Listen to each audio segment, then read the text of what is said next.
Welcome back to ZF's Garage. In this episode, we're going to be installing a bed rack on my 2004 Duramax. The Eagle project's taken a little bit longer than I had planned, and I'm really itching to go camping in that rooftop tent. So I decided I'm going to install the tent on my Duramax and take the family on a trip. I found a bed rack locally from a buddy of mine, but it's going to need some fabrication before it'll be able to work. Let's go ahead and pull the Concord out, get the Duramax in here, and see what we're looking at. Thanks for tuning in to the channel. Let's get started. Now it's been a few weeks since I've driven the Concord. The cold weather's come in and I'm not willing to drive this car in the snow. We use salt around here and I'm really not looking to rot out this car considering it's in awesome shape. I think it'll start. I hope it'll start. But we're gonna find out. So, fingers crossed. Oh, goodness. It still smells good in here. Come on, little car. Give it a few pumps. Oh, yeah. Started right up. Is that clock right?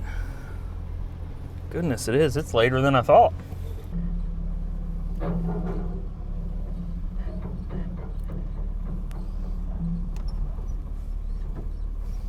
Now let's see if the Duramax will start.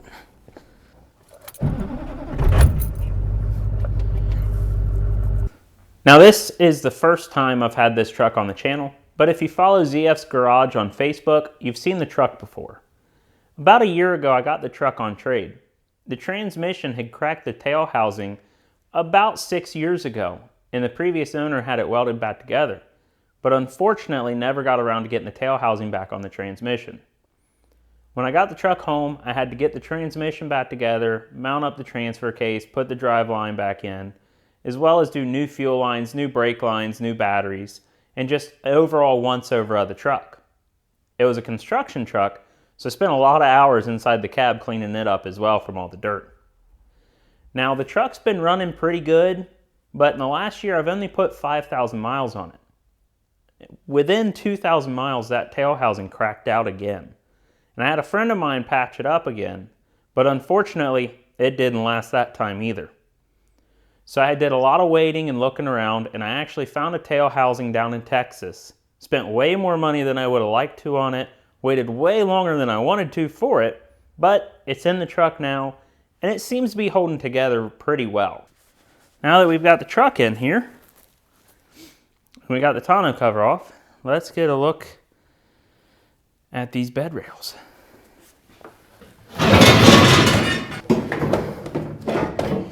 So this one is going to be, he's got marked the left. Now, like I said, I got these from a buddy. He had some work done to them to set them up for a 2020 Silverado. And really, I don't think they should be that much different from a 2004 Silverado, right? And if they are, I mean, this truck has 340,000 miles on it. It'll be okay. I mean, there's some squishy spots in the bed. I'm not ruining a good bed here, is my point. This truck it's got some rust. It's had a long life, but it's been a great truck throughout that life. Now, obviously, with how old this truck is, this bed is not going to be true. But it will be true enough for our purposes. Here's our first mark. Right in a big old puddle of water. Nice.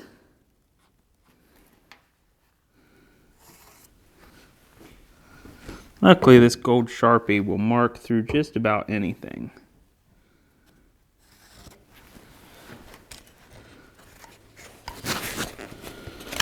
This is going to be much more inboard than I had planned it to be, but that's all right. Not a big deal at all.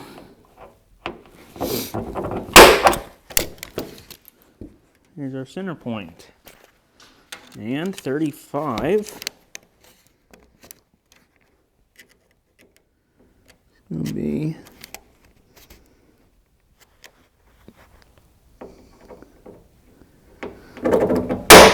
right there.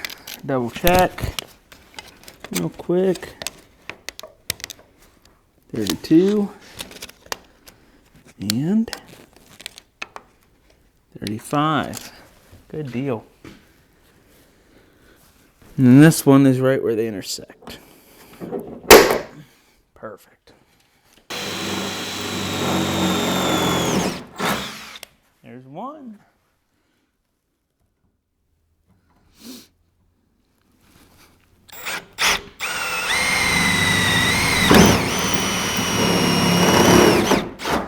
Two. And this will be the last one.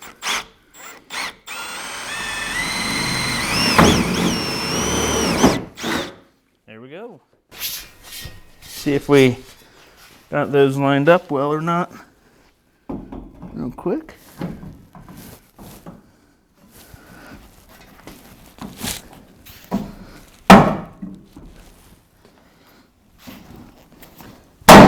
There it goes. Let's get a mallet. I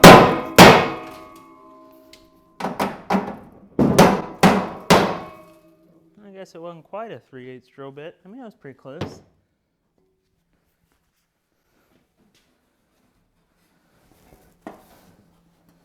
That one's through. That one's starting to be through. There it goes. There it is. Beautiful. We are pretty good there. I am good with that. See if I got any hardware that'll fit it. So that's how it's going to look. It's going to put the tent a little bit above the roof line when it's all collapsed down because that tent's so tall, collapsed. Tomorrow we'll source some aluminum extrusion for the crossbars and get that mounted up. Well, here we are. It is tomorrow. I was able to get the passenger side bed rack mounted last night before I went inside, as well as through my awning on the driver's side. I don't have it set where it'll be. I'm probably going to put it up as high as it'll go. But I put it on for now just to see how it looked. And this morning I was able to get us some extrusion. Now I have two different sizes. I have 1 inch by 3 inch, and this will be the crossbars that the tent will mount to. And I also have some 1 inch by 1 inch. I plan to run these along in between the racks on each side, or I might put them between my crossbars under the tent just for adding maybe lights under it or something. I'm not sure yet. But I went ahead, I grabbed several pieces, and we're going to go ahead and get started on cutting them down and mounting them up to the racks and see if we can't get the rooftop tent on the truck today. I went ahead and I got one hole marked. I just want to check it. Yeah, that'll be good. And what I'm doing, I'm going to go ahead and get one side done before going to the back side so I can make sure all my holes are lining up well.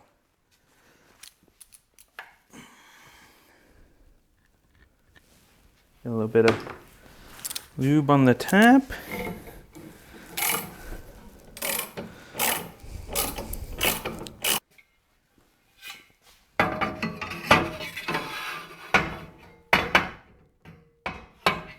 Go.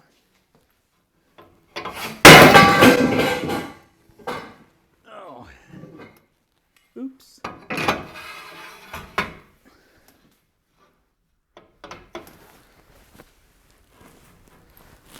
Can I really get it? I spun it around. All right. Try again. There we go.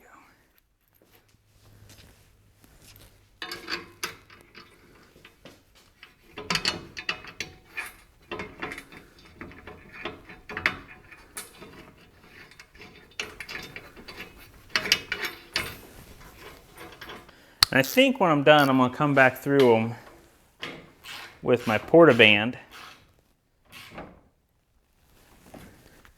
and lop that off flush. I think it would be a good idea.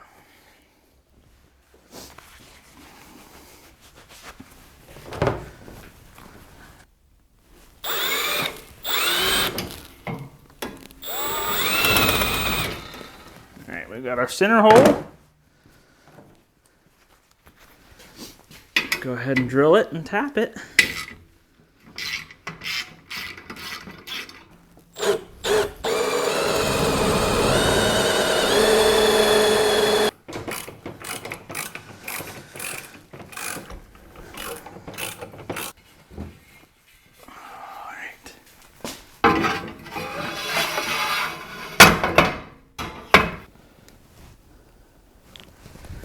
All right, passenger side's all tightened up.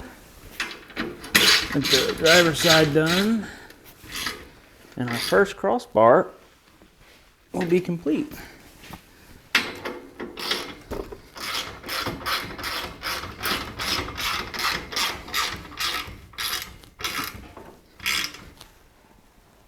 There we go. All right. Now that we've got the first crossbar done, I'm going to go ahead and get the second one done. I'll get it popped up in there, and then I'll come back with my portaband and lop these extensions off of here. My battery's cameras keep dying because it's in the single digits here, and they're not a big fan of the cold. My heater is out of gas, so we're just we're going with it. I want to get this done, and I don't want the cold to slow me down.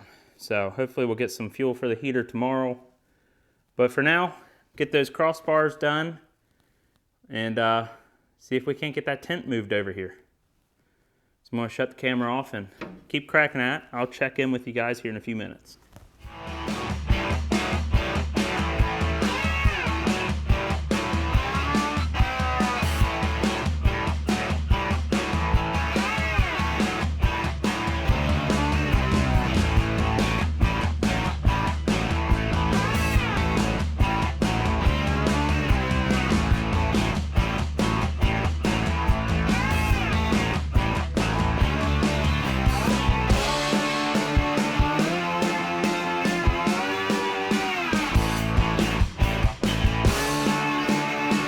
The camera's about to die, but I wanted to throw it on.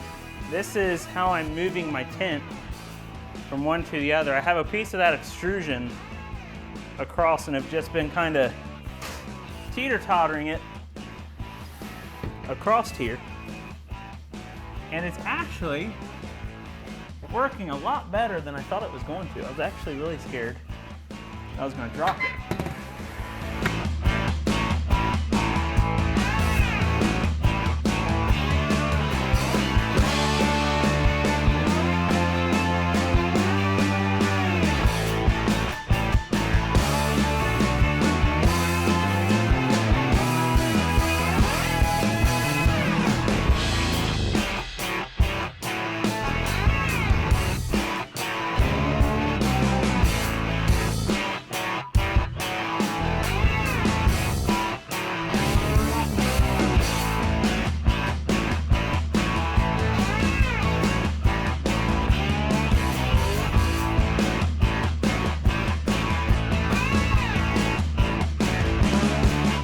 Well, as you can see, I got the rooftop tent over on the bed rack.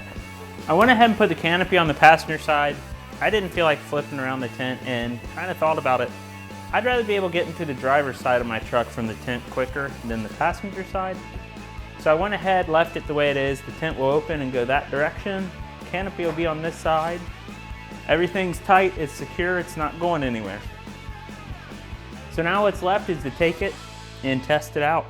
See how it works, if I like the setup, how sturdy everything feels going down the road, and then slowly add on to it as time goes. I'm pretty excited about this. Now I can continue to work on the wagon, but also get to go do some car camping as well. A little bit of overlanding. This truck is 4-wheel drive. It's a boat anchor, but it should be capable of some pretty simple stuff, hopefully. And that'll be able to take my family out and have some fun. Thanks for tuning back in to ZF's Garage. Be sure to keep up with the channel. The wagon build is going to continue forward. I've got some future plans for the Duramax as well as the Concorde and whatever else might run into the shop. I hope you enjoy the content. I'll see you next time.